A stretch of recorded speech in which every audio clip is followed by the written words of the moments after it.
Padre, do Filho e do Espírito Santo. Amém. Ave Maria Puríssima, sem pecado concebida. Continuando nosso catecismo na Escola de Jesus, né? Questão 49. Quem são os anjos? Os anjos são ministros invisíveis de Deus e também nossos guardas, tendo Deus confiado cada homem a um deles. Então, explicando, né? Deus criou muitos anjos para fazerem parte da sua corte celeste e serem também os seus mensageiros na terra. Muitas vezes, Deus ele mandou seus anjos para a terra, como nos ensina a Sagrada Escritura, para dizer aos homens qual era a sua vontade. A gente tem esses exemplos, né, com o anjo da Anunciação, com os anjos do Natal, com o anjo da ressurreição. Esses ministros invisíveis de Deus, eles são também nossos anjos da guarda, eles são nossos protetores. Quando nascemos, a gente recebeu de Deus um anjo muito belo, cheio de luz e de santidade, que ele escolheu a dedo para ser nosso companheiro fiel nessa vida. E nosso anjo da guarda, ele nunca nos abandona, nos acompanha por toda parte, nos protege, nos auxilia e também nos defende contra tudo que faz mal para a nossa alma e mal para o nosso corpo. Quando praticamos o bem, o nosso anjo da guarda ele se alegra. Mas quando a gente pratica o mal, ou seja, quando a gente comete o pecado, ele fica muito triste e ele até chora. A gente deve honrar o nosso anjo da guarda. Nós devemos ter respeito. Nós devemos amar muito esse amigo que Deus nos deu. E quando o diabo nos convidar a praticar o pecado, a gente deve invocar o nosso santo anjo. E da parte dele não vai faltar auxílios para que a gente não caia nas armadilhas do inimigo. Então, questão 50. Os demônios, quem são? Os demônios são anjos que se rebelaram contra Deus por soberba e foram precipitados no inferno, e que por ódio contra Deus tentam o homem para o mal. Existem anjos bons, estes são servos e amigos de Deus e também nossos protetores. E existem também os anjos maus.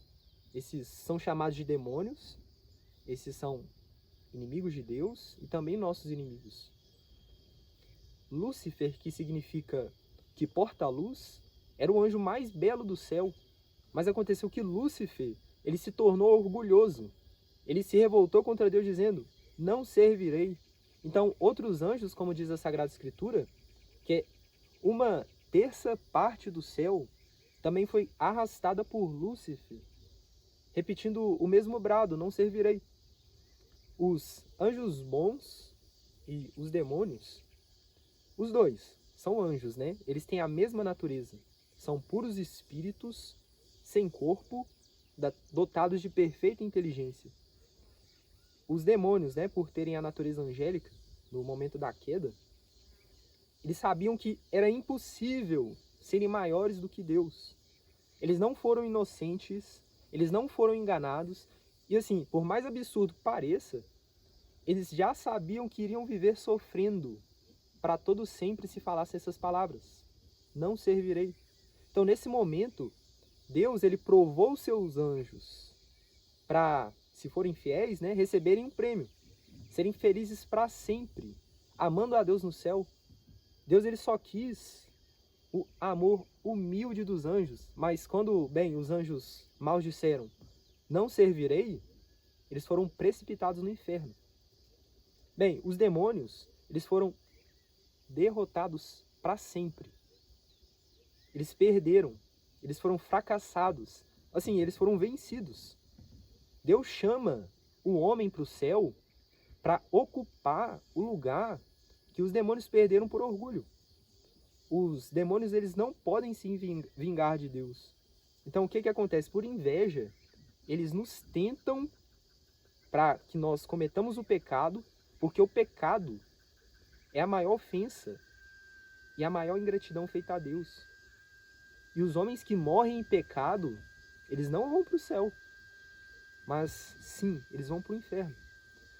O demônio, ele não tem poder sobre a inteligência e a vontade do homem. A única coisa que ele pode fazer é nos tentar ao pecado, mas ele não pode nos fazer pecar. Assim, só peca quem quer.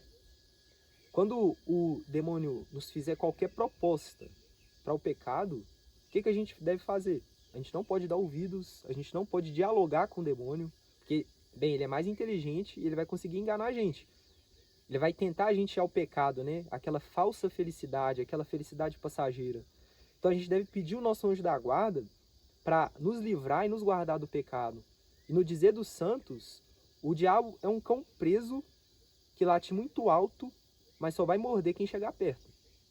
Questão 51. Quem é o homem? O homem é um ser racional, composto de alma e de corpo. Estou explicando. Adão, ele foi o primeiro homem que Deus criou, né? A gente sabe. Adão significa nascido da terra. Em Gênesis, nós temos narrado o momento da criação do primeiro homem. O Senhor Deus formou, pois, o homem do barro da terra e inspirou-lhe no rosto um sopro de vida. E o homem tornou-se alma vivente. Tudo o que a gente tem, a gente recebeu de Deus. Assim aconteceu com Adão e assim acontecerá com todos os homens criados por Deus. Adão, ele recebeu de Deus dons que constituem a natureza humana. O que isso significa? Significa tudo aquilo que é necessário para um homem ser um homem. E o que seria isso? O que seria, né? Quais seriam esses dons naturais? Bem, primeiramente a gente tem a sensibilidade, depois a gente vai ter a inteligência e por último a vontade. Estas coisas, né? Elas formam a essência ou a natureza humana. Sem elas, não iria existir homem. Então, bem, finalizamos aqui nossa aula. Lembremos, essa vida é uma guerra. São Pedro, na sua primeira carta, ele vai dizer: Frates, sobre stotet vigilate, quia adversarius vester diabolus tanquam leurugem cirquens querens quendebat, qui resistet fortes in fide. Irmãos, sede sóbrios e vigiai, porque o demônio, o vosso adversário, anda ao redor, como um leão que ruge, buscando a quem devorar. Resisti-lhe fortes na fé, mas para vencermos essa guerra, só existe um meio: rezar, rezar e rezar. O padre Julian Weymard, ele diz que algumas pessoas pensam de forma errada que a oração ela não passa de preguiça. E ele dá o exemplo dos homens que se dão com maior ardor. E aí se verifica, que para essas pessoas é mais custoso rezar do que se dedicar e sacrificar nas obras de zelo. Então, só a ciência ela não vai te fazer santo. Só o conhecimento da verdade ele não vai te santificar. Existe um grande abismo entre conhecer e ser santo. O que nos santifica, de fato, é o amor. O amor de Deus só se recebe pela oração. E a oração bem feita, segundo o padre Weymard, é a prática de todas as virtudes morais e evangélicas. O que o diabo mais tem medo é de uma alma que reza bem. Porque a oração ela vai humilhar o diabo. A oração ela vai nos deixar mais perto de Deus, mais perto de Nossa Senhora e mais perto do nosso anjo da guarda. Finalizamos aqui nossa aula. Em nome do Padre, do Filho e do Espírito Santo. Amém. Ave Maria Puríssima, sem pecado concebido. Até mais.